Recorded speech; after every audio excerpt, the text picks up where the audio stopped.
Vamos falar de trânsito agora, Vamos. candidato, porque a gente sabe, em São Paulo, 40% das pessoas demoram mais de uma hora para fazer o trajeto entre a sua casa e o trabalho, a média nacional de 10% aproximadamente. Então perde-se muito tempo aqui na cidade. Qual a sua estratégia para a redução do tempo de deslocamento das pessoas? Em uma das sabatinas, o senhor chegou a defender o pedágio urbano. O senhor reviu essa ideia? O senhor defende ainda o pedágio urbano? Como funcionaria? Esse pedágio seria o que já tem, né? De quem é de fora, no modelo europeu, ao invés de pagar um valor, quem usar menos, ou quem usar mais, pagar pelo tempo, até da entrada até a saída de Isso nas estradas, mas o senhor chegou a falar de um pedágio dentro da cidade? Na verdade não, foi desse mesmo, de entrada. Tem 10 rodovias que cercam a cidade, e essas 10 rodovias, elas precisam ser revistas, e até propus o Bolsão, e lá vai então as propostas em relação a isso. Acho que não é viável, fui convencido pelos especialistas que não faz sentido isso dentro da cidade, só fora. Mas ele seria cobrado numa área Não vai ser, central? porque isso não é uma proposta. Já foi descartado. É porque não faz sentido, a gente tem soluções mais baratas e mais lógicas para as pessoas. Primeira delas, tem 10 rodovias que entram na cidade de São Paulo. Precisamos de criar 10 bolsões ou mais, de 15 mil a 50 mil vagas nesses bolsões. Inclusive, já escolhi algumas áreas que nós vamos desapropriar.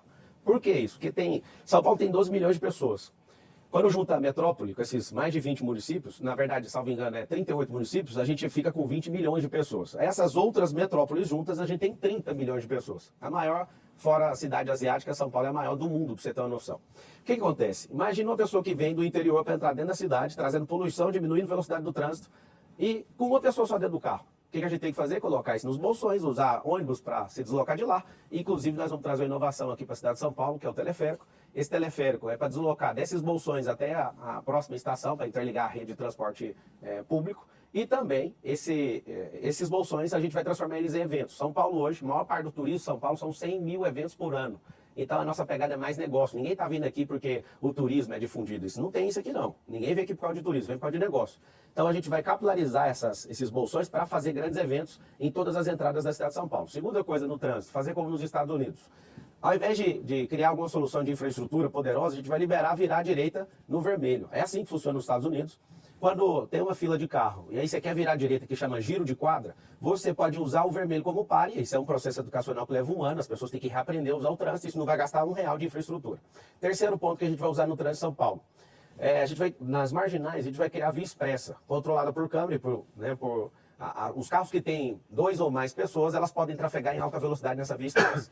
Próximo assunto, que é um assunto determinante, tem o nosso rodoanel, que é o Mário Covas, 177 quilômetros, tem 44 quilômetros que são inutilizados, gastamos 5 bilhões como povo e até hoje não terminou. Isso é uma obra do Estado? É, mas o prefeito, para você entender, se ele for contra o governo, não libera, nada acontece aqui dentro. Se ele for a favor, acelera, então eu vou cobrar isso todo dia. A gente vai desviar o tráfego pesado de veículos, né, o tráfego de caminhões, né, de carros pesados para esse rodoanel, isso vai liberar o trânsito. Agora, se eu somar todas essas soluções, junto com o teleférico nas comunidades, isso não é solução de mobilidade para a cidade inteira, tá? Isso aí agora é uma solução para enriquecer e colocar as comunidades mais fortes. Eu quero colocar centro gastronômico nessas comunidades, centro olímpico de empreendedorismo. Esse centro olímpico vai dar uma identidade esportiva para todo mundo. Para finalizar o assunto, eu vou te contar a maior solução de trânsito, você não vai acreditar. A maior de todas. Se eu somar todas essas que eu falei, não dá 10%. Não chega nada próximo do que é capilarizar o empreendedorismo na cidade. O que é? Levar empresas para onde? Para a sua comunidade. Nesse plano nosso, o projeto que é a Comunidade Forte, nós vamos levar empreendedorismo para todas as comunidades. O que vai acontecer? Na sua comunidade, você não vai ficar precisando ficar arrastado no metrô, onde você nem é tratado como gente. Você não vai ficar 2 horas se deslocando, porque não faz sentido você sair de dentro da sua casa 4 horas da manhã para chegar às 7 num lugar, ir lá abrir seu computador e entrar na internet. Você poderia fazer isso aí onde você está. Então nós vamos levar a empresa, só que eu tenho um empecilho com isso. A maior parte das áreas de comunidade, periferia e favela, elas têm um problema, não tem liberação fundiária, não tem escritura. Vou pedir para o senhor abordar esse assunto, continuar nesse assunto, porque a gente precisa fazer o intervalo, o senhor volta falando dessa composição fundiária. O Band Eleições vai para uma pequena pausa e volta em instantes. E a gente está de volta com o Band Eleições, hoje entrevistando o Pablo Marçal, candidato pelo PRTB. Eu interrompi o senhor falava que havia um desafio para levar os empregos para algumas regiões, porque nas comunidades tem um problema fundiário. Eu queria que o senhor retomasse. Sim, a gente tem mais de 1000 favelas em São Paulo e a maioria dessas favelas tem situação crítica. E aí nisso, onde você vai ver o benefício, a gente levando empresas para esses lugares, a gente precisa fazer esse mutirão. A prefeitura é uma baderna. E isso me deixa bem alegre e vou falar por quê. Não torcendo contra quem está aí na administração, mas porque vai ter um trabalho muito bom de organização e eu gosto de mexer com isso. A prefeitura hoje, para vocês terem uma noção, tem 40 mil imóveis. E a maioria sem destinação nenhuma. Aí você imagina o que hoje a gente fica vendo algumas pessoas acreditando em balela de Guilherme Boulos, que fica falando que vai arrumar casa para alguém. Fazer um desafio para você que mora em São Paulo. Pega as emendas do Guilherme Boulos e vê alguma que ele construiu alguma casa, com alguma emenda dele que construiu alguma casa na cidade de São Paulo. Só acha uma.